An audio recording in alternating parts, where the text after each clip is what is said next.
ആഭ്യന്തര കലഹങ്ങളിൽ പെട്ടുഴലുന്ന കേരള ബി.ജെ.പിക്ക് ഒരു റീപ്രോഗ്രാമിംഗ് അനിവാര്യമാണ്. അത് കേന്ദ്ര നേതൃത്വത്തിന് നന്നായി അറിയാം. അതുകൊണ്ട് തന്നെ ആകണം ആ ദൗത്യം ഏറ്റെടുത്ത് രാജീവ് ചന്ദ്രശേഖർ എന്ന IT മാൻ കേരളത്തിന്റെ മണ്ണിലേക്ക് പറന്നിറങ്ങുന്നത്. ബി.ജെ.പിയിലെ എല്ലാ പക്ഷത്തെയും ഒരുമിച്ച് കൊണ്ടുപോവുക. അതാണ് സംസ്ഥാന അധ്യക്ഷ പദവിയിലെത്തുമ്പോൾ രാജീവ് ചന്ദ്രശേഖറിന്റെ മുൻപിലുള്ള ഏറ്റവും വലിയ വെല്ലുവിളി.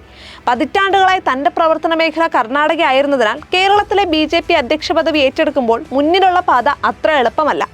മലയാളിയെങ്കിലും ഏറിയ പങ്കും ബാംഗ്ലൂരിൽ ചെലവഴിച്ച രാജീവ് ചന്ദ്രശേഖർ കുറച്ചു നാളുകൾക്ക് മുൻപ് തിരുവനന്തപുരത്ത് സ്വന്തമായി വീട് വാങ്ങിയതുൾപ്പെടെ അധ്യക്ഷ സ്ഥാനത്തേക്ക് എത്തുമെന്ന് കേന്ദ്ര നേതൃത്വത്തിന്റെ വ്യക്തമായ ഉറപ്പിന്റെ പശ്ചാത്തലത്തിൽ കൂടിയായിരുന്നു. ലോക്സഭാ തെരഞ്ഞെടുപ്പിൽ തിരുവനന്തപുരത്ത് മത്സരിക്കാൻ ഇറങ്ങിയപ്പോൾ താൻ 5 വർഷവും ഇവിടെ തന്നെ ഉണ്ടാവുമെന്ന രാജീവിന്റെ പരാമർശം ഇപ്പോൾ അച്ചട്ടായിരിക്കുകയാണ്. പാർലമെന്റ് തെരഞ്ഞെടുപ്പിൽ ശശി തരൂരിനോട് പരാജയപ്പെട്ടപ്പോഴും തുടർന്നുള്ള മാസങ്ങളിൽ സംസ്ഥാനത്തെ ജനകീയ പ്രശ്നങ്ങളിൽ ഉൾപ്പെടെ രാജീവ് ചന്ദ്രശേഖർ പ്രതികരണവുമായി രംഗത്തെത്തിയിരുന്നു. തിരുവനന്തപുരത്തെ ബി.ജെ.പിയുടെ പരിപാടികളിൽ സജീവമായി പങ്കെടുക്കുകയും ചെയ്തു വരികയായിരുന്നു. തിരുവനന്തപുരം ലോക്സഭാ മണ്ഡലം കേന്ദ്രീകരിച്ചുള്ള പ്രവർത്തനമാണ് രാജീവ് നടത്തുന്നത് എന്നായിരുന്നു പൊതുവെയുള്ള വിലയിരുത്തൽ.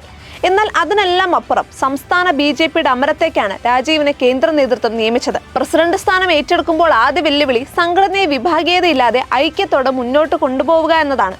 കൂടാതെ തദ്ദേശ സ്ഥാപന തെരഞ്ഞെടുപ്പിനും വരുന്ന നിയമസഭാ തെരഞ്ഞെടുപ്പിനും പാർട്ടിയെ സജ്ജമാക്കുക എന്ന ഭാരിച്ച ഉത്തരവാദിത്വവും രാജീവിന് മുന്നിലുണ്ട്.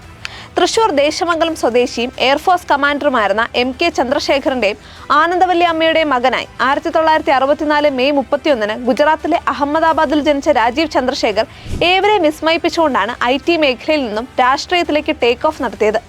അവിടെയും തൊട്ടതെല്ലാം രാജീവ് പൊന്നാക്കി. 2006 കർണാടകയിൽ നിന്ന് ബി.ജെ.പി സ്വതന്ത്രനായി രാജ്യസഭാംഗമായ അദ്ദേഹം പിന്നീട് 2 തവണ കൂടി രാജ്യസഭാംഗമായി തെരഞ്ഞെടുക്കപ്പെട്ടു.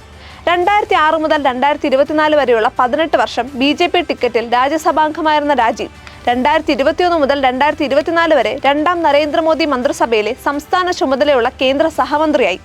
നൈപുണ്യ വികസന സംരംഭകത്വം, ഇലക്ട്രോണിക് ആൻഡ് ഇൻഫർമേഷൻ ടെക്നോളജി വകുപ്പുകളുടെ സഹമന്ത്രി എന്ന നിലയിൽ രാജീവ് പേരെടുത്തു.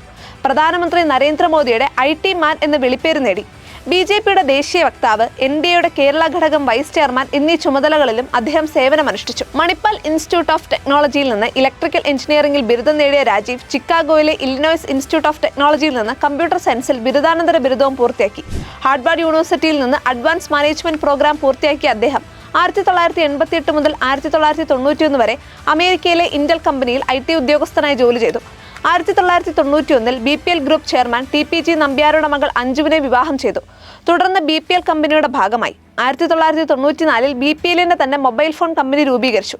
ഈ കമ്പനി പിന്നീട് മറ്റൊരു കമ്പനിയിൽ ലയിച്ചപ്പോൾ Rajeev Chandrasekhar Jupiter Financial Investment എന്ന കമ്പനി ആരംഭിച്ച് ആ മേഖലയിൽ തന്റെ പ്രവർത്തനം തുടർന്നു. അതിനിടയിലാണ് 2006 രാഷ്ട്രീയ മേഖലയിലേക്കും രാജീവ് ചുവടുവെച്ചത്. 2013 ബെൽഗാമിലെ Visvesvaraya Technological University honorary doctorate നൽകി ആദരിച്ചിട്ടുണ്ട്.